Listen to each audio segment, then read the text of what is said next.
I'm Thomas Willeford, and this is Meet Your Maker. I'm working on the steampunk / Lovecraft car. It's gonna be all Lovecraft when I'm done. It's kind of steampunk now. I've got it running. I took a 20-mile drive on it yesterday. It was awesome. I put on a crappy little cap, so I look like an old man. Driving with the top down. The weather was beautiful, everything. There's one problem. It doesn't have any turn signals. Now the turn signals exist. The lighting is installed, but the switch is not installed. And why didn't I just install this switch like the old one had? Well, the old one, it had a couple other things missing, and I've replaced them. Like, there's a little light right here. You might not be able to see it. A little light right there that indicates that the high beams are on. I didn't see that before. I put it there so I could really see it. And then I forgot that originally this lived there, right behind the steering wheel. It doesn't want to go there. There's a reason for that. When I put the aluminium on there, I added 1/8 of an inch, just 1/8 of an inch. But it also crowds this with my hand. So now when my knuckle would hit it while I'm trying to steer. So you want to, and of course when it hurts, you want to pull your hand away from the steering wheel. That's not a good thing. So I'm like, wow, what do I do? Turns out, they make this switch left, right, exceptional. So I can put this in it, and it's low profile because it goes all the way to this edge, sticks in there, yay, and it's just barely there. But where to put it? I was trying to figure out, what am I going to do with it? The problem with that is, it's not designed for the depth that the wood plus the aluminium is. It's designed for a steel or fiberglass or whatever dashboard. So what I'm going to do is, I'm going to make a little mount, and I'm going to put it right here. Right there under there, so I can have it there, and I can just press, like that. Yay! But I have to make a mount, and I don't know exactly what I'm doing. So let's see how it works. I happen to have this 1/4-inch wall, 1.5 inches, I think it is. Now, where is it? Yep, 1.5 inch tube stock. And that way this will have plenty of room to fit on there. I'm going to use a pencil. If I want a 1/2 inch, 0.815 inches, right there. That's the distance in one direction. What's the other with it compressed? Right in there. This is what size to make the hole. 1.155. 5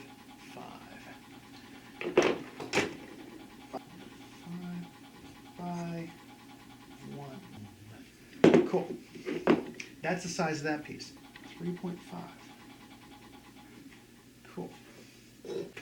I'm wearing my ear protection. Of course I am. See how I'm tilting it? That's so it's only cutting through a little bit of the metal at a time this way.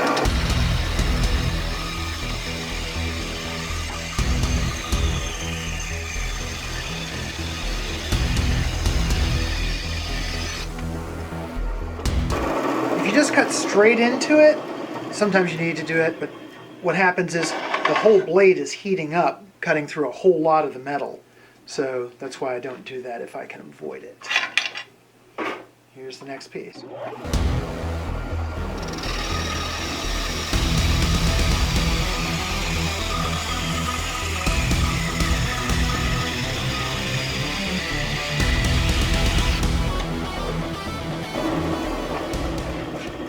So now I've got a piece that's the appropriate size. Boom. This saves me the wall. If I do it straight on the corner, it will leave me a sharp edge because I'm cutting there to there. So I'm doing it from here to here-ish, and that way, when I go to fix it, go to clean it up, there's a lot less to clean up. Just a moment, so I'm going to keep doing this.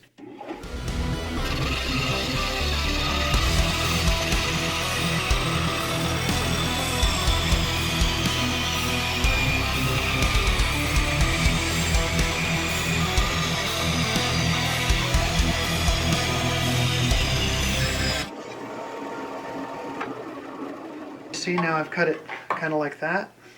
Now the cool thing is, this edge only needs to be 3/4 of an inch wide. So I'm going to cut this edge down to roughly 3/4 of an inch. I'm going to use this other piece to mark it.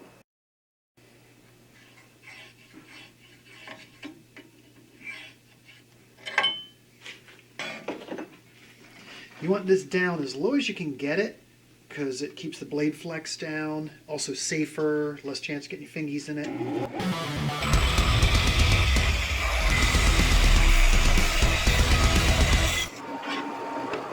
The next thing I'm going to do is somehow, probably with a Dremel tool, take that little lip off there.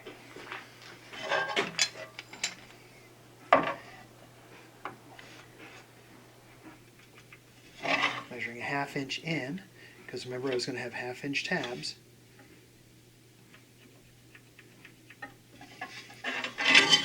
Half inch, just over a centimeter.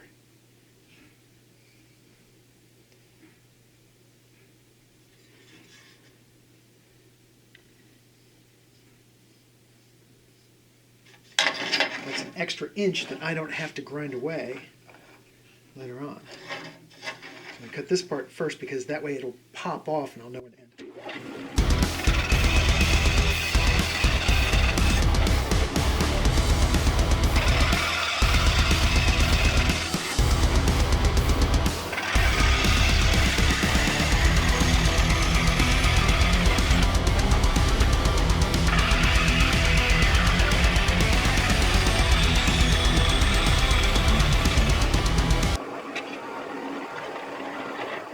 See how it's starting to look like exactly what we're looking to do.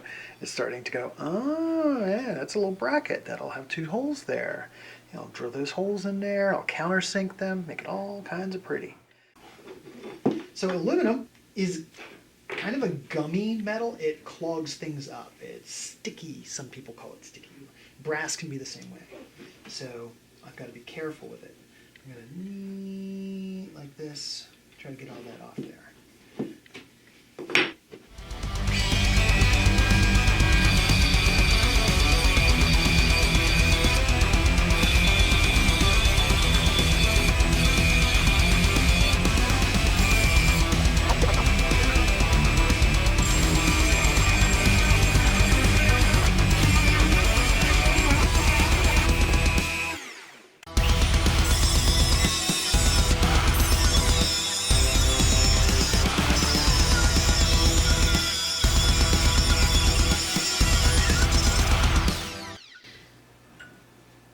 It's a little better.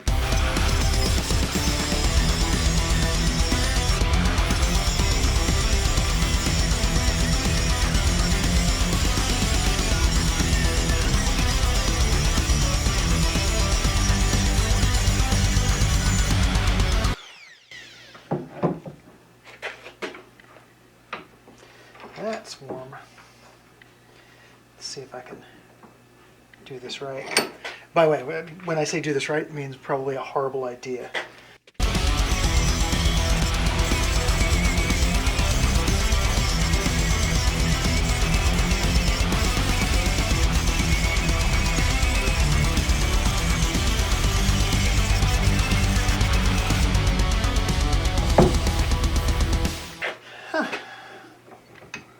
It's a little better, but I also can't keep it like this because it's going to be between me and the passenger, and it's going to have these sharp little guys there. So I'm going to make a little radius on there, just so they're not sharp. I'm going to take the sander, sand all that off. Here is the sander. I'm going to hit this edge a little bit. I can hear people screaming, "Don't do that!" I'm going to do it anyway, so too bad.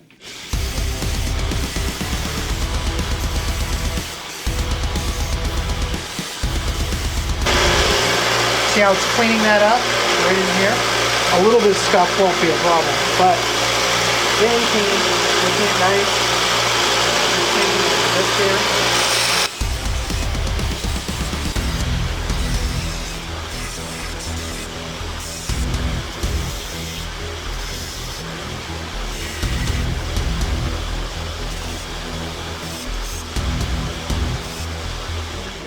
Now I'm going to transfer that radius from the other side over to here. I'm trying to think of what to use for a radius. What are these? Using this Asian coin.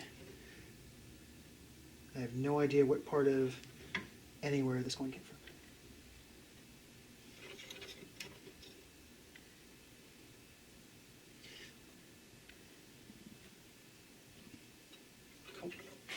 Now the radii I put on here are going to be really small. I'm going to go nip those off.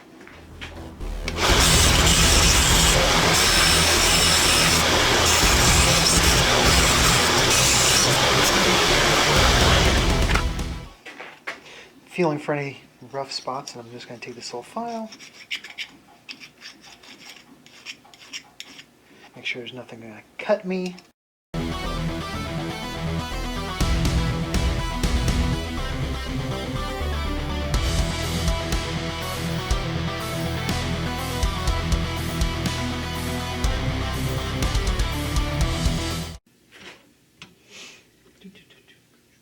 So I'm just going to eyeball this one thing. That is the top line. Right here's that top line, right there. That's the top of this, where this is going to go. Make sure that looks like that. So always do this. Just make sure it looks something like it. I mean, people, good Lord, people will go way over here. They won't even look at this thing again. They won't even look at their piece again. But no, that's about right. A-team. I'm going to rough this for my hole. Doing a little trick there, a little carpenter trick, where you find your point, then you stick your finger on it and just like that, it goes up there. Gives you a roughly parallel line. And then 0.815.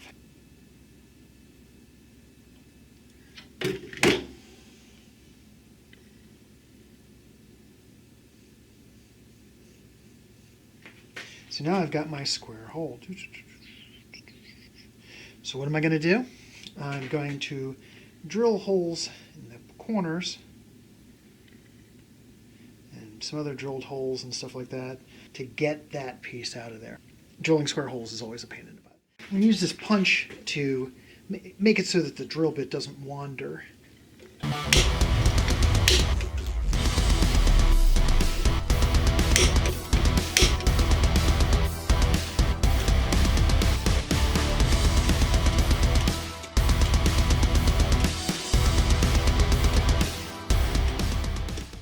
Now they make a file that'll do a lot of this. It looks like an upside down jigsaw. I don't have it, so I'm not going to do it. So I'm going to do this instead.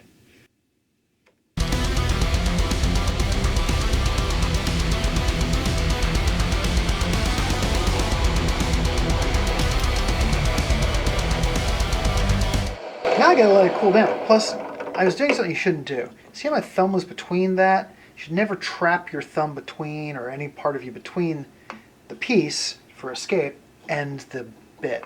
Because if it jumped, it would just tear the end of my thumb off. Now if I was clever, I'd have a thing of water, a little cup or something like that. I could just dip this in there, and that would make it so that it was cooled off quicker. So I'm going to go do that. Got my cup of water. Nothing for me to drink, but I got a cup of water. So I can take this, it's still warm, go like this, and now it's nice and cold again.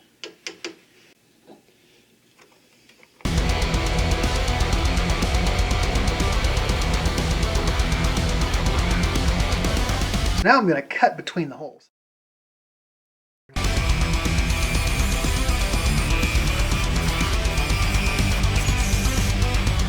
Ouch. Hot. I do notice something. Most how-to videos are not how-to videos.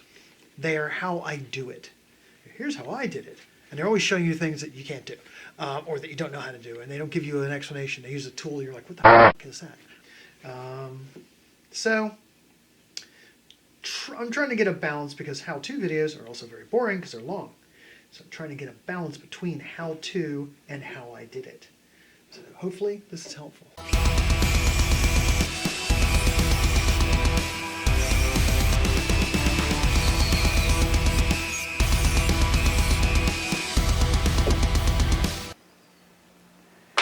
there's your hole. Great. Done. Wait a minute. That isn't done. It's got a little, you can see, in the little places you gotta clean it up.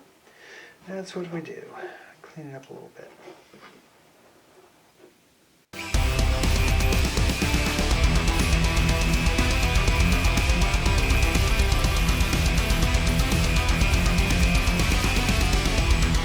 I'm not going to get it perfect with this pit, by the way. It's not going to happen. But the more I can do with this, the less I have to use a file or sand down or whatever the heck I'm going to do. Let me take this file here.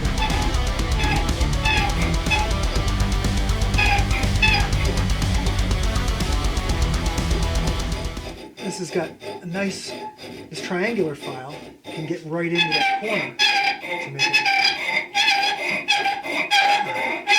And it makes a nice mournful sound like I'm murdering it.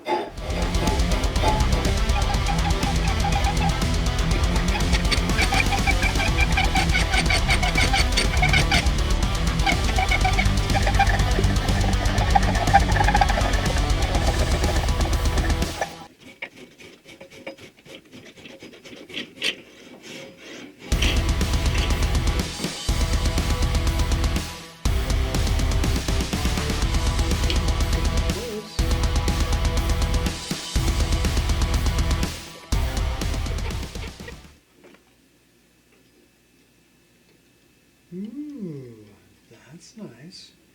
I just got a little bit on the sides.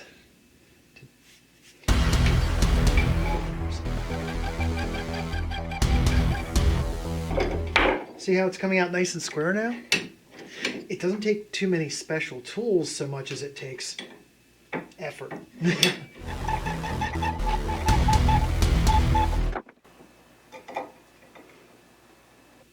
If I put this in here so that these tabs are right, that gives me a line to go on. And you want it flat because you don't want it to be all wonky like that. Technical term, wonky. There's even an equation for wonkosity.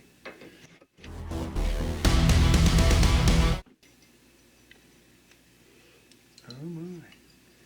Oh my. Yeah, I need a little bit more on the sides, but this part, the up and down, it's right where I need it. So I'm going to do a little bit on each of the sides. Notice I'm trying to clamp in such a way that I don't mar the front. I'm clamping, so if it mars this up, this never gets seen, this never gets seen, that's fine. I do have to do a little bit on the front. You know what occurs to me? Kind of an idiot. I have a tool that does this. See this thing?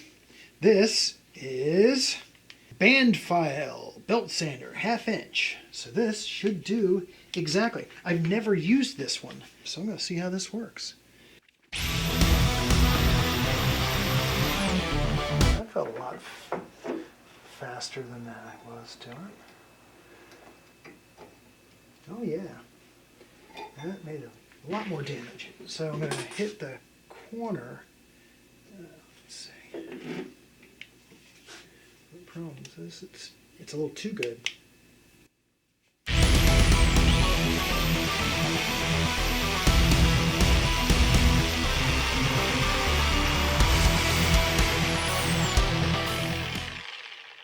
Just one of those tools that I bought it and I got, huh? Am I ever going to use it? I don't know. And then now I have it.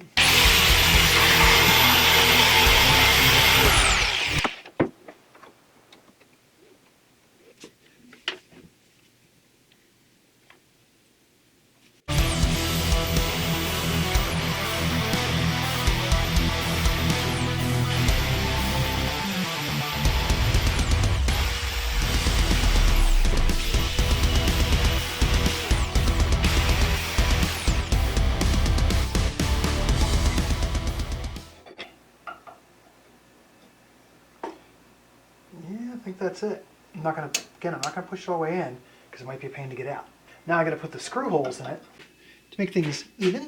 I'm going to go make a mark like this. on both edges. Roughly the same. It doesn't get seen too easily. And then down the center.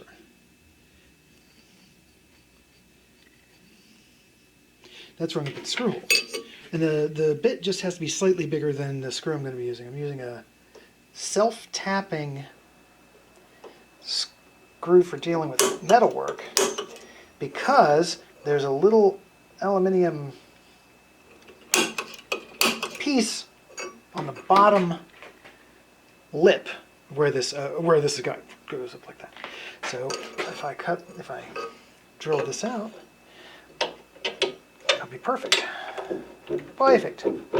Self-tappings are great because you don't have to pre-drill or anything like that. But if you're drilling this to that, you probably want to drill this hole instead of just going for it.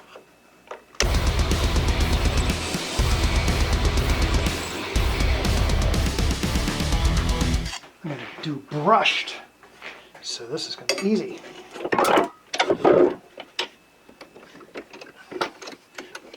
Brushed aluminium to go with the swirled aluminium. Why did I do the part that's not going to be seen? That's the test to see if it's going to look any good. I like the way it's going to look, so hey, now I can do this.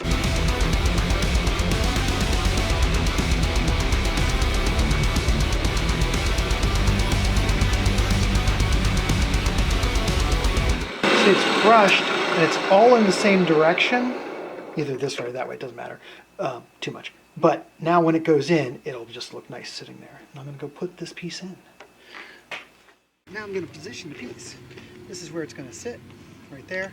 I still have plenty of room to manipulate this. So that's good. That's going to go right there. So to keep it in place, I'm going to tape it.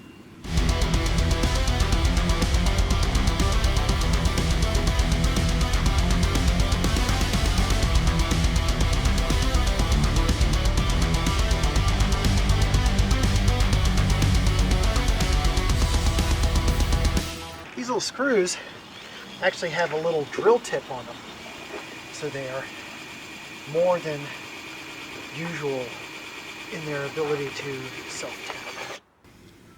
It's not always about doing it right, it's about making it look like you did right. Now check the fitment, as some people say. I don't think I've ever used that term. Left. So there it is, left turn, right turn. It's not wired up. That's the next part. I now have a turn signal switch. Yay, and it's not gonna beat my knuckles to death when I'm trying to drive. This is really cool. Thank you for watching. Go forth and make incredible things.